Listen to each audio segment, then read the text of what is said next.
ठीक है, तो आज हम नया यूनिट चालू कर रहे हैं। तो फोर्थ यूनिट है साइंस 1 का, इफेक्ट्स ऑफ इलेक्ट्रिक करंट। ठीक है, तो लास्ट ईयर भी आपको करंट इलेक्ट्रिसिटी के ऊपर एक चैप्टर था। ठीक है, उसी से रिलेटेड अब उसका आगे हम देखेंगे। तो लास्ट ईयर हमने पढ़ा कि करंट क्या होता है, पोटेंशियल डिफरेंस क्या होता है, रेजिस्टेंस क्या होता है, पैरेलल कॉम्बिनेशन, सीरीज कॉम्बिनेशन। ठीक है, ये सारा हमने लास्ट ईयर पढ़ा। अब उसका आगे हम पढ़ने वाले तो effects of electric current, electric current के क्या इफेक्ट हो सकते हैं। ठीक है, तो हम हीटिंग इफेक्ट पढ़ेंगे और आगे इलेक्ट्रोमैग्नेटिक इंडक्शन, मैग्नेटिक इफेक्ट क्या होता है इलेक्ट्रिक करंट का, वो सारी चीजें यहाँ पढ़ने वाले हैं। ठीक है, लेकिन उसे स्टार्ट करने से पहले हमें क्या चाहिए, बेसिक चीजें मालूम होना जरूरी है। तो बार बार आपको इन चीजों का यहाँ पर हम पढ़ेंगे चीजें। तो बेसिक चीजें जो हमने 9th क्लास में पढ़ा हुआ है कि करंट इलेक्ट्रिक करंट क्या होता है। ठीक है, उसका यूनिट क्या है, उसका फार्मूला क्या है कैलकुलेट करने का, कैसे एक्सप्रेस किया जाता है करंट को, फिर पोटेंशियल डिफरेंस क्या होता है, रेजिस्टेंस क्या होता है। तो ये जो बेसिक चीजें हैं इसकी हम डेफिनेशंस और फार्मूले एक बार रिवाइज करेंगे। ठीक है, क्योंकि इसी के हेल्प से हम आगे बढ़ेंगे ये चैप्टर। तो सबसे पहले हम रिवाइज कर लेते हैं 9th क्लास में जो हमने पढ़ा था उसको। तो सबसे पहले क्योंकि इलेक्ट्रिक करंट से रिलेटेड चैप्टर है तो इलेक्ट्रिक करंट क्या होता है ये हमें मालूम होना चाहिए। तो what is electric current? Electric current is a flow of electrons in a conductor or amount of charge flowing through a particular cross sectional area in a unit time। ठीक है, इलेक्ट्रिक करंट क्या है? It is a flow of charges, charge का flow ना। तो particularly कौन सा charge? Electrons, negative charge. ठीक है, so electric current is a flow of electrons. तो जब भी किसी कंडक्टर में इलेक्ट्रॉन्स का फ्लो होता है तब क्या होता है, इलेक्ट्रिक करंट वहां फ्लो होता है। ठीक है, that is called electric current, flow of charges या फ्लो ऑफ इलेक्ट्रॉन। फ्लो यानी वन पार्ट से, वन एंड से दूसरे, एक प्लेस से दूसरी जगह तक फ्लो होना, जाना। ठीक है, तो ये जो फ्लो ऑफ इलेक्ट्रॉन्स है that is called electric current. आगे चलिए उसी को और हम डिफाइन कर सकते हैं, amount of charge flowing through a particular cross sectional area in unit time. तो पर्टिकुलर टाइम में, एक यूनिट टाइम में पर्टिकुलर क्रॉस सेक्शन एरिया से कितना चार्ज फ्लो हो रहा है that is also called electric current. आगे चलिए, ये मान लो वायर है और वायर का पर्टिकुलर एक क्रॉस सेक्शन एरिया हम लेंगे। क्रॉस सेक्शन एरिया मतलब वायर क्या होता है, सिलिंड्रिकल होता है, उसका क्रॉस सेक्शन एरिया हम निकालते हैं। तो पर्टिकुलर उस एरिया से यूनिट टाइम में कितना चार्ज फ्लो हो रहा है that is known as electric current. ठीक है, सिंपली हम ध्यान में रख सकते हैं it is the flow of charges, charge का फ्लो होना, इलेक्ट्रॉन का फ्लो होना मींस इलेक्ट्रिक करंट। ठीक है, फिर इसे अब उसको हम फार्मूला क्या होगा वो फाइंड कर रहे हैं। तो फार्मूला आप क्या बोल रहे हैं हम कि पर्टिकुलर टाइम में, यूनिट टाइम में कितना चार्ज फ्लो हो रहा है, मतलब चार्ज डिवाइडेड बाय टाइम, कितने टाइम में कितना चार्ज फ्लो हो रहा है दैट इज कॉल्ड करंट। तो फार्मूला क्या बन जाएगा, I is equal to Q by. ठीक है, यहाँ क्यू यानी क्या होता है, if Q be the net charge flowing through any cross section of a conductor in time T. तो टाइम टी में अगर क्यू चार्ज फ्लो हो रहा है, क्यू यानी क्या हमने मान लिया चार्ज, कैपिटल क्यू क्या रिप्रेजेंट कर रहा है यहाँ, चार्ज फ्लोइंग, और टी यानी टाइम। तो दिए गए टाइम में या टाइम टी में अगर क्यू अमाउंट ऑफ चार्ज वहां फ्लो हो रहा है तो करंट कितना हो जाएगा, I is equal to Q by t. ये हो गया फार्मूला, आई यानी करंट। तो करंट को रिप्रेजेंट करते हैं हम कैपिटल आई से, चार्ज को रिप्रेजेंट करते हैं कैपिटल क्यू से, और टाइम को रिप्रेजेंट करते हैं स्मॉल टी से। तो समझ में आ गया। तो करंट का फार्मूला क्या है, करंट कैलकुलेट करने का डेफिनेशन के हिसाब से charge flowing in time T. तो कितना चार्ज फ्लो हो रहा है कितने टाइम में, तो इसका जो रेशियो होता है Q by T is current. समझ में आ गया। तो लास्ट ईयर हम पढ़ चुके हैं। तो ऐसा unit of charge is coulomb. अब इसको हम अगर इसका यूनिट फाइंड करेंगे तो क्या हो जाएगा, चार्ज जो Q से हम रिप्रेजेंट करें लेकिन उसका यूनिट क्या है, चार्ज को किसमें गिना जाता है, कूलम। ठीक है, तो C the current is express in ampere. और करंट को किसमें हम एक्सप्रेस करते हैं यार, उसका यूनिट क्या है, एम्पियर। आगे जाने तो उसको हम डिनोट करते हैं कैपिटल एस। कूलम यानी यूनिट ऑफ चार्ज, कितना कूलम, कितना चार्ज भरा है तो उसको कूलम में करते हैं, 1 कूलम 2 कूलम जो भी है। ठीक है, the current is express in ampere, A capital A. तो इसको अगर हम यूनिट में लिखेंगे तो क्या होगा, 1 एम्पियर। 1 एम्पियर करंट यानी क्या होगा, 1 कूलम चार्ज पर 1 सेकंड। आगे जानिए, सो आई का यूनिट क्या हो गया, करंट का यूनिट एम्पियर, चार्ज क्यू का यूनिट सी मतलब कूलम, और टाइम का यूनिट क्या होता है, सेकंड। ठीक है, ये क्यू यानी चार्ज है, टी यानी टाइम है, लेकिन ये काय में गिनते हैं हम, क्यू किस में गिना जाता है, कूलम में, टाइम किस में गिनते हैं हम, सेकंड में, और करंट किस में गिनते हैं हम, एम्पियर। तो ये A is equal to 1 C by 1। ठीक है, तो 1 क्यू लिखा हमने, 1 एम्पियर करंट कब होगा, जब 1 कूलम चार्ज फ्लो होगा 1 सेकंड में किसी कंडक्टर से, मान लो वायर है, कंडक्टर है, इसके पर्टिकुलर क्रॉस सेक्शन एरिया से अगर 1 कूलम चार्ज 1 सेकंड में फ्लो हो रहा तो क्या बोलेंगे हम, कितना करंट फ्लो हो रहा है, 1 एम्पियर करंट फ्लो हो रहा है। समझ में आ गया? तो इसी के ऊपर से 1 एम्पियर की डेफिनेशन बन जाती है। 1 एम्पियर यानी क्या? So if 1 coulomb of charge is passing through any cross section of a conductor in 1 second, then the amount of current flowing through it is called 1 ampere. आगे दिन में if 1 coulomb of charge, ठीक है, तो 1 coulomb of charge flow हो रहा है कितने, 1 सेकंड, कहां से, particular cross section area of conductor. तो cross section area of conductor से 1 सेकंड में 1 कूलम चार्ज अगर फ्लो होता है तो कितना करंट फ्लो हो रहा है, 1 एम्पियर करंट फ्लो हो रहा है। So this is the definition of 1 ampere. यहां तक क्लियर हो गया? इलेक्ट्रिक करंट क्या है, it is the flow of charges और फ्लो ऑफ इलेक्ट्रॉन्स, और उसको प्रॉपर डेफिनेशन बोल सकते हैं amount of charge flowing through a conductor through a particular cross sectional area in unit time. फिर फार्मूला क्या है करंट का, I is equal to Q by T, ठीक है। करंट का यूनिट क्या है, एम्पियर, चार्ज का यूनिट है कूलम और टाइम का यूनिट है सेकंड। तो 1 ampere is equal to 1 coulomb by 1 second लिख सकते हैं, दैट इज कॉल्ड 1 एम्पियर। मतलब 1 coulomb charge flowing through a conductor through unit cross section area in 1 second, that is called 1 ampere. यहां तक clear है?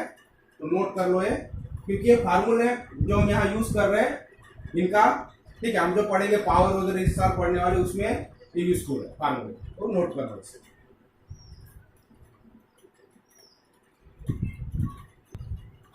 अब देखो सेकंड डेफिनेशन है पोटेंशियल डिफरेंस की, ठीक है। तो इंपॉर्टेंट सेकंड हमारा जो डेफिनेशन है, पहले हमने इलेक्ट्रिक करंट देख लिया क्या होता है, उसका फार्मूला देखा।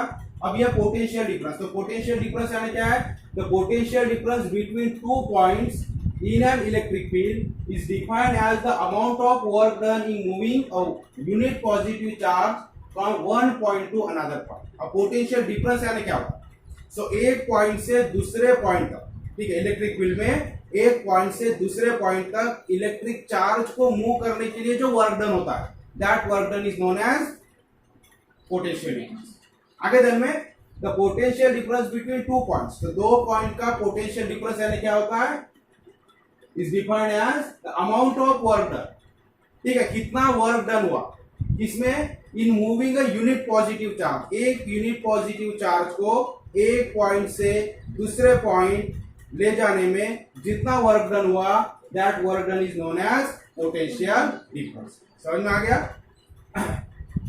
अब इसका फार्मूला क्या होगा पोटेंशियल डिफरेंस, डेफिनेशन के हिसाब से work done upon quantity of charge transfer, ठीक है।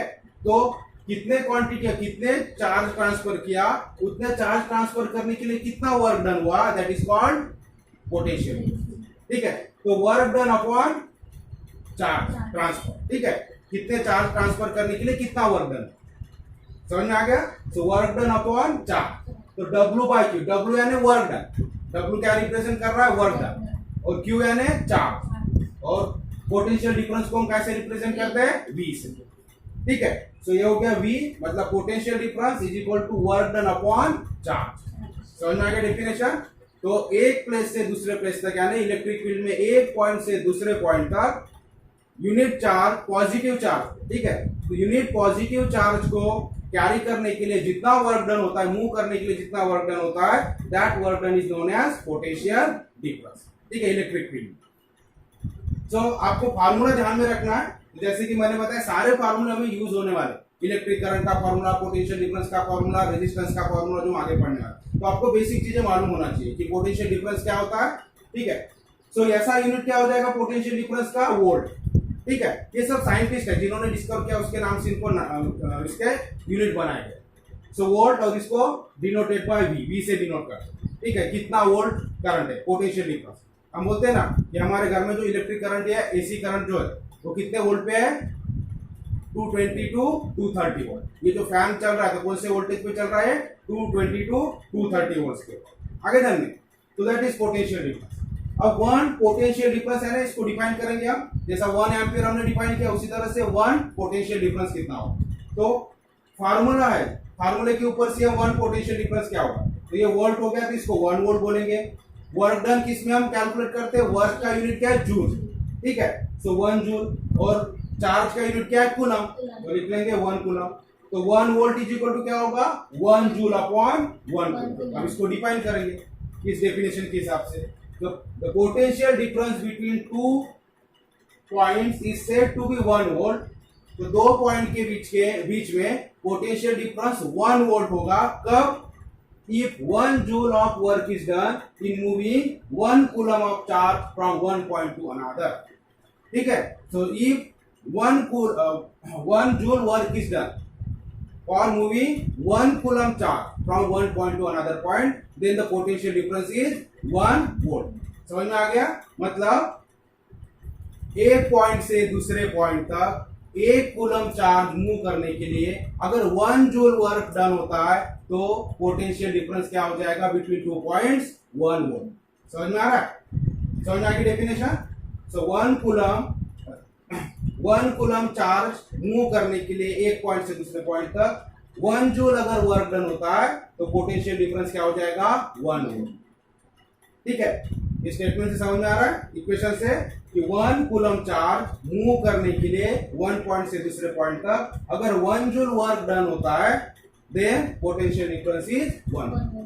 ठीक है, तो आपको यहां में ध्यान में रखना formula, potential difference V is equal to W by Q और I is equal to Q by T। अभी हम नेक्स्ट पढ़ेंगे, नेक्स्ट हमारा जो डेफिनेशन है रेजिस्टेंस क्या हो और उसका फार्मूला, ठीक है, उसका रिलेशन Q और I के साथ में देखेंगे। ठीक है, क्या रिलेशन है पोटेंशियल डिफरेंस और करंट।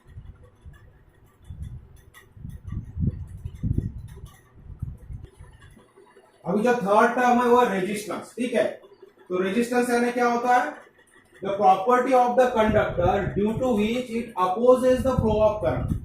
ठीक है, रेजिस्टेंस यानी क्या होगा, हमें क्या अवरोध बोल सकते हैं इसको। ठीक है, फॉर एग्जांपल जैसे रोड के ऊपर स्पीड ब्रेकर होता है, तो स्पीड ब्रेकर से क्या होता है, गाड़ी जो हमारी स्पीड से जा रही है, जो भी व्हीकल स्पीड से जा रहा है उसकी स्पीड को क्या करता है, ब्रेक कर देगा, फ्लो को क्या करेगा, ब्रेक करेगा। उसी तरह से अगर कंडक्टर ये क्या करता है, चार्ज का जो फ्लो हो रहा है, जो करंट फ्लो हो रहा है उसको क्या करेगा, ब्रेक करेगा यानी कम करेगा, अवरोध आएगा उसमें। The property of the conductor due to which it opposes the flow of current, oppose करेगा, जो करंट का फ्लो हो रहा है उसको अपोज करेगा, तो जिसकी वजह से क्या होगा, फ्लो क्या हो जाएगा, कम हो जाएगा। तो जितना ज्यादा अपोजिशन होगा उतना ज्यादा करंट का फ्लो कम हो जाएगा। तो ये अपोजिशन को क्या बोलते हैं हम, रेजिस्टेंस। ठीक है, the opposition to the flow of current, तो करंट के फ्लो को अपोजिशन होना, इस प्रॉपर्टी को क्या बोलते हैं हम, रेजिस्टेंस। आगे ध्यान में, the property of the conductor due to which it opposes the flow of current is called resistance. समझ में आ गया, तो जितना ज्यादा रेजिस्टेंस होगा उतना करंट का फ्लो कम होगा और जितना कम रेजिस्टेंस होगा उतना अच्छी तरह से करंट का फ्लो। आगे ध्यान, तो इसी के ऊपर से कंडक्टर और इंसुलेटर की डेफिनेशन बनी। ठीक है, तो ऐसे सब्सटेंस जिसमें रेजिस्टेंस बहुत हाई होता है, इतना हाई होता है कि करंट फ्लो ही नहीं हो सकता, तो उसे क्या बोलते हैं हम, इंसुलेटर। आगे ध्यान, तो इंसुलेटर यानी क्या, बैड कंडक्टर है जिसमें से करंट का फ्लो ही नहीं हो सकता, दैट इज कॉल्ड इंसुलेटर, क्योंकि उसका रेजिस्टेंस बहुत हाई होता है और जिसका रेजिस्टेंस कम होता है उसमें से करंट यानी चार्जेस इजीली फ्लो होते, तो दैट इज कॉल्ड कंडक्टर। तो जितना कम रेजिस्टेंस होगा उतना अच्छा कंडक्टर होगा, गुड कंडक्टर। ठीक है, तो गुड कंडक्टर और बैड कंडक्टर बोलते हैं। तो गुड कंडक्टर मींस उसका रेजिस्टेंस क्या होगा, कम हो जाएगा। ठीक है, बैड कंडक्टर है उसमें रेजिस्टेंस बढ़ जाएगा जिसकी वजह से फ्लो ऑफ चार्जेस कम हो जाएगा, तो करंट अच्छी तरह से फ्लो नहीं होगा, so that is called resistance. आगे ध्यान में, सो रेजिस्टेंस फिर कैसे रिलेटेड है, तो रेजिस्टेंस को हम डिनोट करते हैं आर से, कैपिटल आर से। वी यानी पोटेंशियल डिफरेंस और आई यानी करंट। तो रिलेशन क्या है, रेजिस्टेंस पोटेंशियल डिफरेंस और करंट में, तो R is equal to V divided by R, ये रिलेशन, ये फार्मूला है रेजिस्टेंस फाइंड करने का अगर आपको करंट और वोल्टेज दिया है। ठीक है, पोटेंशियल डिफरेंस फार्मूला। अब ये कहां से आया, तो उसके लिए किसने डिफाइन किया, ओम्स लॉ। ओम नाम का साइंटिस्ट था, उसने एक लॉ डिफाइन किया और उस ओम लॉ के ऊपर से ये फार्मूला हमें पता चला। तो ओम्स लॉ क्या बोलता है, the electric current flowing in a conductor is directly proportional to the potential difference across its terminal and end। तो कोई भी कंडक्टर से कितना करंट फ्लो हो रहा है किसके ऊपर डिपेंड है, किसको प्रोपोर्शनल है, कितना पोटेंशियल डिफरेंस लगाया। जितना ज्यादा पोटेंशियल डिफरेंस होगा दो एंड में उतना ज्यादा करंट फ्लो होगा। डायरेक्टली प्रोपोर्शनल, डायरेक्टली प्रोपोर्शनल का मतलब होता है एक वैल्यू बढ़ रही तो दूसरी भी उसके ऊपर डिपेंड है, बढ़ती जाएगी। आगे ध्यान दें, पोटेंशियल डिफरेंस बढ़ेगा तो करंट बढ़ेगा। जितना ज्यादा पोटेंशियल डिफरेंस आप लगाओगे दो एंड में, ठीक है, तो एक साइड में कम होता है एक साइड में ज्यादा, इसको बोलते हैं potential difference across the end, across the terminal and and, तो दो एंड। तो यहां से ये कंडक्टर में कितना करंट फ्लो हो रहा है किसको प्रोपोर्शनल है, कितना पोटेंशियल डिफरेंस लगा है। समझ में आ गया? जितना वोल्टेज आप बढ़ाओगे उतना ज्यादा करंट फ्लो। तो वोल्टेज यानी क्या है, वोल्टेज यानी क्या है, पोटेंशियल डिफरेंस। तो वही ये ओम्स का बोल रहा है। तो electric current flowing in a conductor, तो इलेक्ट्रिक करंट फ्लो हो रहा है कंडक्टर से, is directly proportional, direct depend है, सीधा सीधा डिपेंड है किसके ऊपर, to the potential difference across its terminal. आगे then if I is the current, अब इसको मैथमेटिकली हम उसको कर लेंगे।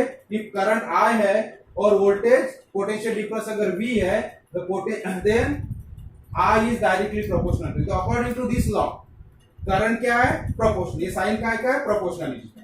सो current is directly proportional to potential, ठीक है। अब इसके ऊपर से जब भी ये प्रोपोर्शनल का साइन होता है तो इसको हटा देते कैलकुलेशन के लिए, ठीक है। तो जब प्रोपोर्शनल का साइन हटता है तो एक प्रोपोर्शनलिटी कांस्टेंट हम लेते हैं। तो यहाँ प्रोपोर्शनलिटी कांस्टेंट क्या ले लिया हमने, R। तो R इज इक्वल टू क्या हो जाएगा, ये V इधर ट्रांसफर होगा, इस साइड में जाएगा तो क्या होगा, या इसको एक स्टेप हम लिख सकते हैं यहाँ पर, ठीक है। यहाँ एक स्टेप कम किया हुआ है तो देयरफॉर इट इंप्लाइज, यहां से हमें क्या मिलता है, यहाँ R से हम मल्टीप्लाई कर लेंगे इसको, RI is equal to V। एक प्रोपोर्शनलिटी कांस्टेंट ले लेंगे, तो एक प्रोपोर्शनलिटी कांस्टेंट यहाँ लगा दिया तो ये साइन काय में कन्वर्ट हो गया इक्वल, तो R is proportionality constant.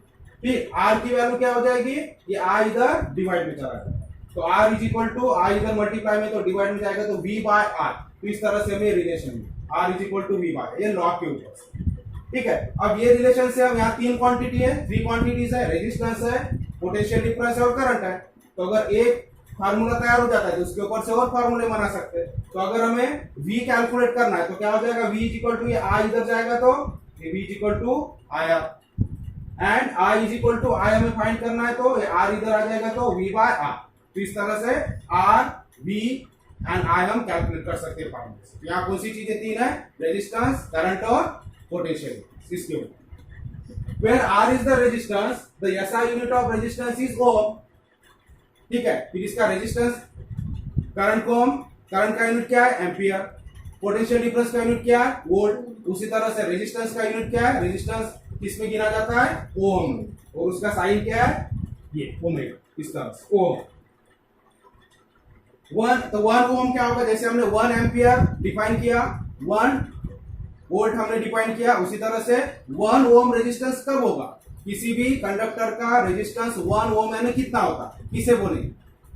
So if 1 ampere current flows through the conductor and 1 volt potential difference is applied across it, then its resistance is 1 ohm. तो 1 ओम रेजिस्टेंस कब होगा, जब 1 वोल्ट का पोटेंशियल डिफरेंस लगाया है और उसमें से 1 एम्पियर करंट फ्लो हो रहा है, तो उस कंडक्टर का रेजिस्टेंस क्या हो जाएगा, 1 ओम। समझ में आ गया। If a potential difference of 1 volt is applied and the current of 1 ampere flows through the conductor, then the resistance of that conductor is 1 ohm, ठीक है। तो उसको हम मैथमेटिकली लिख सकते हैं, 1 ohm is equal to 1 volt upon 1 ampere। so 1 volt हमने potential difference लगा दिया और 1 एम्पियर करंट फ्लो हो रहा है, तो कंडक्टर का रेजिस्टेंस कितना हो गया, 1, ठीक है। तो इस तरह से आपको रेजिस्टेंस के बारे में लिख लेना। तो यहाँ फिर से हम ये 3 फार्मूला है जो हमें ध्यान में रखना, R is equal to V by I, V is equal to IR and I is equal to V by R।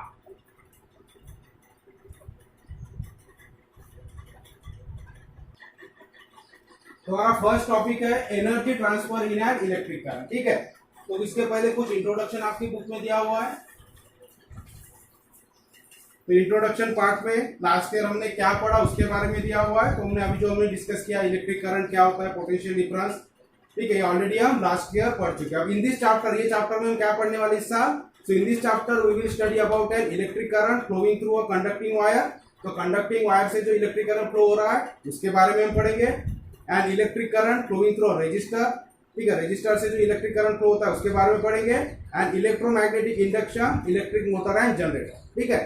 तो जनरेटर के बारे में पढ़ेंगे, इलेक्ट्रोमैग्नेटिक इंडक्शन, इलेक्ट्रिक मोटर कैसे काम करता है, ये सारी चीजें इस साल हम पढ़ने वाले, इफेक्ट ऑफ इलेक्ट्रिक करंट। तो सबसे पहले हम स्टार्ट करेंगे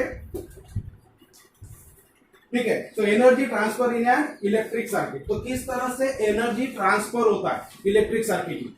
so energy transfer in an electric circuit, तो इसके लिए हमने एक सर्किट डायग्राम यहाँ ड्रॉ कर लिया है जो आपकी बुक में दिया हुआ है। ठीक है, तो सर्किट डायग्राम, तो यहाँ सेल बैटरी का कनेक्शन है, पॉजिटिव टर्मिनल नेगेटिव टर्मिनल, और इस तरह से यहाँ की दे दिया है हमने, टैपिंग की बोलते हैं इसको, जिससे ऑन और ऑफ करते हैं। ठीक है, तो करंट फ्लो ऑन और ऑफ होगा। यहाँ हमने एक रेजिस्टर लिया है, आर एन ए रेजिस्टर है, और ए और बी पॉइंट्स के बीच में। ठीक है, तो ए और बी के बीच में रेजिस्टर हमने यहाँ लगाया हुआ है। एम्पियर है, तो एम्पियर हमेशा कहाँ लगाते हैं हम, सीरीज में, तो सीरीज में एम्पियर लगा हुआ है, इसका पॉजिटिव टर्मिनल नेगेटिव टर्मिनल इस तरह से, और जो वोल्ट मीटर होता है वो यहाँ लगाया हुआ है। तो ये नॉर्मल एक सर्किट है। ठीक है, जो हमने लास्ट ईयर भी पढ़े थे सर्किट आएगा। तो हमेशा वोल्ट मीटर कहाँ होता है, रेजिस्टेंस को पैरेलल में होता है, और एमीटर कहाँ लगाते हैं हम, सीरीज में कनेक्ट करते हैं। ठीक है, सो वीएबी क्या है, तो potential difference between two points A and B, तो ए और बी ये दो पॉइंट में हम कंसिडर कर रहे हैं आगे दिन में। तो इतना पोटेंशियल डिफरेंस है वीएबी इसके बीच। अब देखो क्या बोल रहा है, if a charge Q flows through a resistor, मान के चलते कि इस रेजिस्टर से कितना चार्ज फ्लो हो रहा है, Q amount of charge flow हो रहा है। So work VQ has been done on Q while going from one point to other, say A to B. तो A to B से इस Q चार्ज को जाने के लिए वर्क डन होगा, अभी हमने पढ़े पोटेंशियल डिफरेंस में। ठीक है, तो एक पॉइंट से दूसरे पॉइंट तक चार्ज को फ्लो करने के लिए जो वर्क डन होता है, ठीक है, तो वर्क डन होगा यहाँ पर, that is called potential difference.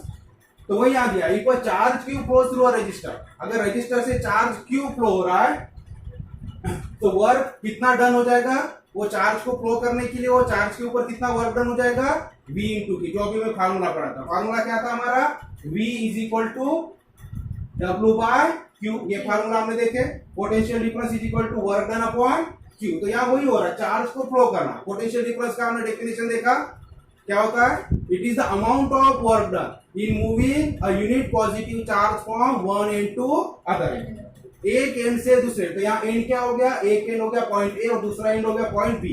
तो ए से लेके बी तक हमें चार्ज को फ्लो करना है, चार्ज कितना है, क्यू। ठीक है, तो इतना चार्ज फ्लो करने के लिए कितना वर्क डन होगा, तो वर्क डन का फार्मूला इससे हमें क्या मिलेगा, work done is equal to W N A B into Q. हमें डब्ल्यू चाहिए, वर्क डन, ये बी का फार्मूला होगा पोटेंशियल डिफरेंस का। तो वर्क डन क्या हो जाएगा, ये इधर आ जाएगा मल्टीप्लाई में, तो वी क्यू, तो कितना वर्क डन हो जाएगा, वी क्यू। समझ में आ रहा है, तो work V Q has been done on Q, तो ये चार्ज क्यू के ऊपर कितना वर्क डन किया जाएगा, इतना वर्क डन वी क्यू के बराबर। तो समझ में आ गया सेंटेंस, सॉरी, तो ये सारे इसने आपको लिखा के दिया, सारे जो डेफिनेशन सभी लिखा के दिया, क्योंकि ये फार्मूला यहाँ यूज होगा। तो समझ में आ गया। तो ये सर्किट में ए टू बी पॉइंट में ये रेजिस्टेंस आर लगा हुआ है, और इस रेजिस्टेंस से ए से लेके बी तक अगर हमें क्यू चार्ज फ्लो करना है तो कितना वर्क डन करना पड़ेगा, वी क्यू, कितना वर्क डन होगा उस क्यू चार्ज के ऊपर। ठीक है, टू डू दिस, लेकिन ये वर्क डन करने के लिए एनर्जी चाहिए, विदाउट एनर्जी वर्क होगा क्या, नहीं होगा। So to do this energy supplied by the cell. अब एनर्जी कौन दे रहा है, तो ये बैटरी दे रहा है, ये सेल दे रहा है, इलेक्ट्रिकल एनर्जी। ठीक है, so energy supplied by cell, the cell gives this energy through the charge Q where work V Q is perform. तो जहां ये वर्क हो रहा है वी इंटू क्यू, ठीक है, V into Q V Q, तो ये जो वर्क परफॉर्म हो रहा है वहां ये वर्क परफॉर्म होने के लिए एनर्जी कौन सप्लाई कर रहा है, सेल कर रहा है, और कौन से किसके थ्रू कर रहा है, ये चार्जेस के क्यू। ठीक है, तो इसलिए लिखा है to do this work energy supplied by the cell gives this energy through the charge q where work v into q is performed। तो जहां ये वर्क परफॉर्म करना है वहां सेल सप्लाई कर रही है एनर्जी थ्रू चार्ज q। ठीक है, if the charge q flows in time t, अगर ये चार्ज जो फ्लो हो रहा है q ये टाइम t में फ्लो हो रहा है। ठीक है, चार्ज है q, चार्ज कितना है q, टाइम कितना ले रहा है ये t। ठीक है, चार्ज है q और टाइम ले रहा है t, that is work is perform in time, मतलब कितना जो वर्क जो परफॉर्म हो रहा है कितने टाइम में हो रहा है, टी टाइम में हो रहा है। ठीक है, so then during that time the energy V Q is given to the resistor. तो इस टाइम में जब तो वर्क डन, जितना वर्क डन होगा उतना एनर्जी क्या होगा, चार्ज क्यू को यहां मिलेगा। आगे then so the work is performed in time t, then during that time the energy VQ is given to the resistor. इस resistor को कितनी एनर्जी मिल रही है, जितना वर्क डन होगा VQ के बाद। आगे ध्यान में, अगर टाइम t में if the charge Q flows in time t, या जो वर्क डन हो रहा है वो टाइम t में हो रहा है, तो कितना एनर्जी सप्लाई का हो रहा है, उसको कितना एनर्जी मिल रहा है ये वर्क डन करने के लिए VQ, ठीक है, इतनी एनर्जी मिली, मतलब जितना वर्क डन होगा उतना ही एनर्जी सप्लाई, ठीक है। During that time the energy VQ is given to the resistor. समझ में आ गया? This energy is received by resistor and is converted into heat energy. तो ये जो एनर्जी उसको सप्लाई हो रही कितनी, V into Q is equal to work done. उतनी एनर्जी कौन रिसीव कर रहा है, ये रजिस्टर कर रहा है, और इसको एनर्जी मिल जाएगी तो ये कौन से क्या हो जाएगा, है हीट में कन्वर्ट हो जाएगा। तो ये जो इलेक्ट्रिकल एनर्जी है ये कौन सी एनर्जी में यहाँ कन्वर्ट हो रही है, हीट एनर्जी, ठीक है। तो ये रजिस्टर का क्या हो जाएगा, टेम्परेचर बढ़ जाएगा। अगर यहाँ रजिस्टर के जगह में यहाँ लाइट बल्ब लगा दे तो बल्ब क्या होगा, लाइट इमिट करेगा। तो ये जो एनर्जी है किसमें कन्वर्ट हो जाएगी, लाइट एनर्जी। समझ में आ रहा है? तो इसी तरह से energy transfer in an electric circuit, तो एनर्जी किस तरह से ट्रांसफर होती है ये कंसेप्ट है। समझ में आ गया? तो यहाँ रजिस्टर है, तो रजिस्टर में कितना जितना वर्क डन हो रहा है, यहाँ रजिस्टर से क्यू अमाउंट ऑफ चार्ज को फ्लो करने के लिए जितना वर्क डन होगा उतनी एनर्जी लगेगी, और उतनी एनर्जी कौन सप्लाई करेगा, तो सेल सप्लाई करेगा। आगे जाने, और ये एनर्जी कौन रिसीव करेगा, ये रजिस्टर रिसीव करेगा, और इस एनर्जी को ये ट्रांसफॉर्म करेगा हीट एनर्जी। आगे जाने, तो एक एनर्जी ट्रांसफर हो रही है, तो एक फॉर्म से दूसरे फॉर्म में ट्रांसफर हो। समझ में आ गया? इसलिए हमने लिखा this energy is received by resistor and is converted into heat energy, the temperature of register is increase, और रजिस्टर का टेम्परेचर इंक्रीज हो जाएगा। अब रजिस्टर के जगह हम जो भी अप्लायंस लगाएंगे उस हिसाब से एनर्जी ट्रांसफर होगा। अगर यहाँ बल्ब लगा देते हैं रजिस्टर के जगह तो क्या हो जाएगा, लाइट जलेगा, मतलब ये जो एनर्जी यहाँ सप्लाई हुई है तो किसमें का ट्रांसफॉर्म हो जाएगी, लाइट एनर्जी। अगर यहाँ मोटर लगाते, मोटर यानी घूमने वाली चीज जैसा कि फैन वगैरह घूम रहा, ठीक है, तो यहाँ मोटर लगाएंगे तो क्या हो जाएगा, ये एनर्जी किसमें कन्वर्ट हो जाएगी, मैकेनिकल एनर्जी। मोटर यानी क्या, मैकेनिकल एनर्जी, मैकेनिज्म हो रहा, घूम रहा है, तो इलेक्ट्रिकल एनर्जी क्या में कन्वर्ट हो जाएगी, मैकेनिकल एनर्जी। समझ में आ रहा है? तो ट्रांसफॉर्म होना, एक एनर्जी का दूसरी एनर्जी में सर्किट में ट्रांसफर होना। तो कंसेप्ट क्लियर हो गया? तो आप ये नोट कर सकते हो, तो ये मैं समझाने के लिए बताया। तो सर्किट डायग्राम आपको ड्रॉ कर लेना और उसके ऊपर ही लिख लेना है।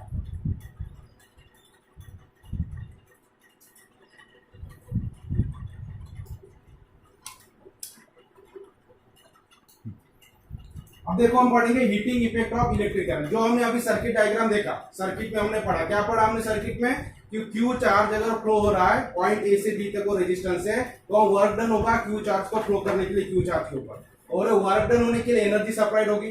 तो जितनी एनर्जी सप्लाई होगी वही वर्क डन में कन्वर्ट होगा, मतलब एनर्जी सप्लाई और वर्क डन सेम हो। तो वर्क डन करने के लिए एनर्जी चाहिए, तो जितना वर्क डन होगा उतनी एनर्जी होगी। तो एनर्जी क्या होती है, यहाँ ट्रांसफॉर्म हो जाती है। जो रजिस्टर है उसमें जो इलेक्ट्रिकल एनर्जी सप्लाई की गई है वो किसमें कन्वर्ट हो गई, फिर हीट एनर्जी में, ठीक है। तो टेम्परेचर रेजिस्टेंस का बढ़ जाएगा और एनर्जी जो सप्लाइड है वो हीट में कन्वर्ट हो जाएगी, हीट एनर्जी में। अब यहाँ वही देखेंगे, तो ये हीट में कन्वर्ट होना, तो इलेक्ट्रिक एनर्जी हम सब सप्लाई कर रहे हैं, तो इलेक्ट्रिकल एनर्जी का हीट में कन्वर्ट होना, उसी को क्या बोलते हैं, heating effect of electrical current, ठीक है। Heating effect of electric current. तो जब भी इलेक्ट्रिक करंट पास होता है किसी रेजिस्टेंस से, और वो इलेक्ट्रिक करंट यानी इलेक्ट्रिक एनर्जी अगर हीट में कन्वर्ट हो जाती है, तो उसे क्या बोलेंगे हम, हीटिंग इफेक्ट। कौन सा इफेक्ट हो रहा है इलेक्ट्रिक करंट का, इलेक्ट्रिक करंट की वजह से क्या जनरेट हो रही है, हीट जनरेट हो रही है, इसलिए उसे क्या बोलते हैं, heating effect of electric current. तो देखो डेफिनेशन है, the production of heat energy, कौन सी एनर्जी प्रोड्यूस हो रही है, heat energy in a conductor. तो कंडक्टर में हीट एनर्जी प्रोड्यूस होना किसकी वजह से, by the electric current flowing through it, ठीक है। तो जो इलेक्ट्रिक करंट उसमें से फ्लो हो रहा है कंडक्टर में से, उस इलेक्ट्रिक करंट की वजह से अगर हीट एनर्जी प्रोड्यूस होती है उस कंडक्टर में, then it is known as heating effect of electric current. Electric current का हीटिंग इफेक्ट होगा। आगे ध्यान में, द फार्मूला, अब हम फार्मूला कैलकुलेट करेंगे कि हीटिंग इफेक्ट, हीट कितनी जनरेट हुई, हीटिंग इफेक्ट हुआ है हीट जनरेट होना, तो कितनी हीट जनरेट होगी ये कैसे फाइंड करेंगे, ठीक है, उसका हम formula calculate, formula for calculating the heat generated in the conductor. तो देखो हमने जो अभी सर्किट डायग्राम पढ़ा उसी के ऊपर से, तो इलेक्ट्रिक पावर पी यानी क्या होता है, work done upon time. Power यानी क्या होता है, work done divided by time.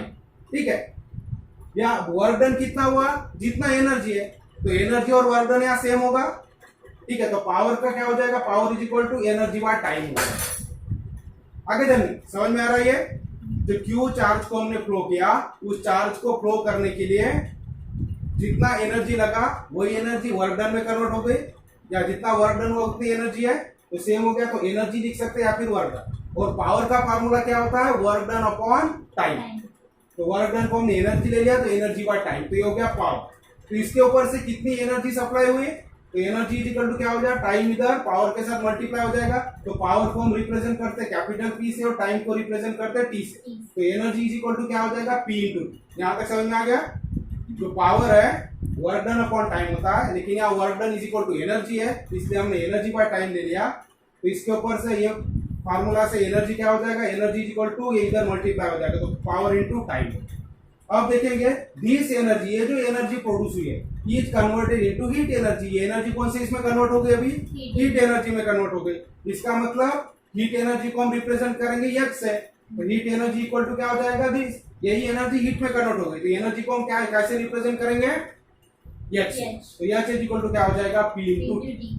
आगे जानिए, power into time is equal to, अब पी यानी क्या होता है, पी को अलग अलग फॉर्म में हम रिप्रेजेंट करेंगे। पावर इंटू टाइम ये एक फार्मूला होगा। अगर आपके पास पावर दिया है, कितने टाइम के लिए आपने जलाया, तो कितनी हीट प्रोड्यूस होगी वो। पावर इंटू टाइम मैंने वो पर्टिकुलर रजिस्टर का, वो इक्विपमेंट का कितना पावर है और उसको हम कितने टाइम के लिए जला रहे, तो उतनी हीट प्रोड्यूस होगी। आप घर में गीजर यूज करते हैं या हीटर यूज करते हैं पानी गर्म करने की, ठीक है, तो कितने टाइम के लिए आप जला रहे उसको, तो टाइम हो गया, और उसका पावर कितना, उसके हिसाब से हीटिंग इफेक्ट होगा, यानी हीट जनरेट होगी।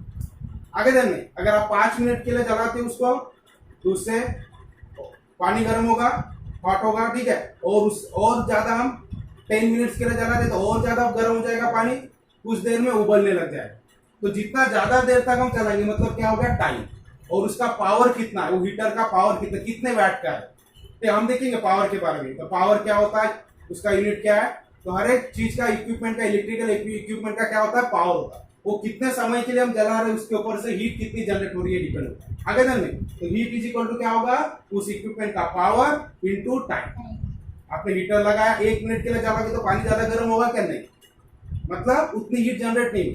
2 मिनट के लिए जलाओगे थोड़ा सा गर्म होगा, 3 मिनट जलाओगे और ज्यादा गर्म होगा। तो जितना टाइम जलाओगे तो पावर से मल्टीप्लाई होते रहेगा। आगे जानने कितना पावर का है। अब ये पी यानी क्या होता है, अगर हमारे पास पी अगर मालूम नहीं है, तो पी को हमने रिप्लेस कर लिया, तो पी यानी होता है, तो P के जगह हमने V।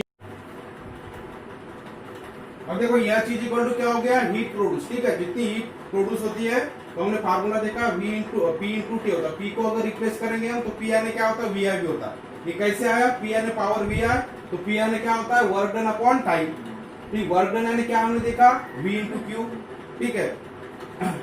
तो पोटेंशियल डिफरेंस इंटू चार्ज, इसका मल्टीप्लीकेशन क्या होता है, वर्क डन, और डिवाइडेड बाय टाइम, तो क्या हो जाएगा, वर्क W की जगह V क्यू बाई टी कर सकते हैं हम। और आगे हम अब V को अलग कर देंगे तो Q बाई टी अलग हो जाएगा, तो V into Q by T हो जाएगा। और Q बाई टी यानी क्या हमारा, I का फार्मूला, करंट, तो करंट का फार्मूला होता है Q बाई टी, तो V Q बाई टी की जगह I करेंगे तो क्या हो जाएगा, VI। इसका मतलब P इज इक्वल टू हम VI भी लिख सकते हैं, ठीक है। तो ये फार्मूला जो H निकला हीट प्रोड्यूस का, इसकी जगह क्या कर सकते हैं, P को रिप्लेस कर लेंगे VI से, क्योंकि P is equal to VI हो रहा है इस तरह से। आगे जन में, तो नया फार्मूला क्या तैयार हो गया, हीट प्रोड्यूस का, हीट जनरेट का, VIT। मतलब ये फार्मूला कब यूज कर सकते हैं, जब हमें पोटेंशियल डिफरेंस दिया हुआ है, जब हमें करंट कितना फ्लो हो रहा है वो दिया हुआ है, कितने टाइम के लिए हो रहा है वो अगर दिया है, तो हीट कितना प्रोड्यूस होगा वो हम इस फार्मूले से कैलकुलेट कर सकते हैं, ठीक है। Where V is the potential difference, तो ये फार्मूला जो इसमें V क्या है, वो पोटेंशियल डिफरेंस है, I क्या है, तो करंट है, एंड T क्या है, टाइम, ठीक है, for which current I is flowing. अब अकॉर्डिंग टू, अब इसको और हम चेंज कर सकते हैं। अब यहाँ VIT हमें फार्मूला मिला, और एक फार्मूला क्या हो सकता है, तो according to Ohm's law V यानी क्या होता है, IR, ठीक है, ओम्स लॉ हमने देखा, तो V is equal to IR होता है, ठीक है। तो V को अगर रिप्लेस कर लेंगे हम IR से, तो क्या हो जाएगा, ये V के जगह IR रख दो यहाँ, तो V के जगह IR मतलब I इंटू R कर देंगे, बाकी जैसा का वैसा आई इंटू टी वैसे ही रख दिया, तो क्या हो जाएगा आई स्क्वायर आर टी। तो आई इंटू आई स्क्वायर और बचा आर इंटू टी। तो नया फार्मूला क्या तैयार हो गया, आई स्क्वायर आर। ठीक है, उसी तरह से और एक फार्मूला तैयार हो सकता है। तो यहाँ ये जो फार्मूला है हीट प्रोड्यूस का, इसमें आई स्क्वायर आर टी मतलब यहाँ पोटेंशियल डिफरेंस नहीं दिया, लेकिन क्या दिया, रेजिस्टेंस दिया। अगर आपको इक्विपमेंट दिया है और आपको करंट दिया है, कितना करंट फ्लो हो रहा है, आपको उसका रेजिस्टेंस दिया और कितने टाइम के लिए करंट फ्लो हो रहा है वो आपको दिया हुआ है। ठीक है, कितने टाइम के लिए इक्विपमेंट ऑन है, करंट फ्लो हो रहा है, तो आप ये फार्मूला यूज कर सकते हैं।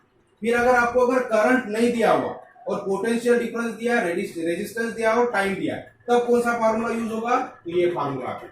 तो यह चीज equal to I square into T by R. अब ये फार्मूला कैसे आ गया, आई का फार्मूला। तो आई इज इक्वल टू क्या होगा, V is equal to I into R है। तो आई इज इक्वल टू क्या हो जाएगा, V बाय आर।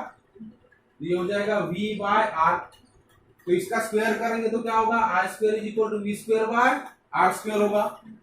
तो ये आई स्क्वायर की वैल्यू क्या होगी, V square by R square. तो ये आई स्क्वायर के जगह हम ये वैल्यू रख देंगे, तो रखो यहाँ, ये होगा V square by R square into R into T. R into T वैसे रहेगा, आई स्क्वायर के जगह V square by R square हमने रख दिया। अब यहाँ आर है तो ये कैंसिल हो जाएगा, एक आर यहाँ के साथ में, तो क्या बच गया, V square into T by R. तो क्या फार्मूला बन जाएगा, V square into T by R. तो इस तरह से हमारे पास 4 फार्मूलेज हो जाते हैं हीट जनरेट कैलकुलेट करने के। तो कौन सी वैल्यूज हमारे पास दी है उसके ऊपर से हम कैलकुलेट कर सकते हैं। ठीक है, तो ये सारा हीट एनर्जी जनरेट, ठीक है, हीट कितना जनरेट हुआ, the formula for calculating the heat generated in the conductor, उसके लिए फार्मूला। तो 1 2 3 4 फार्मूला आप यूज कर सकते हो, तो कौन सी वैल्यू दी उसके हिसाब से। ठीक है, तो नोट कर लेना आपको, heating effect of electric current, तो हीटिंग इफेक्ट की डेफिनेशन, फिर ये फार्मूला कैसे आया, तो 1 2 3 4 यहाँ तक आपको लिख लेना सारे फार्मूला।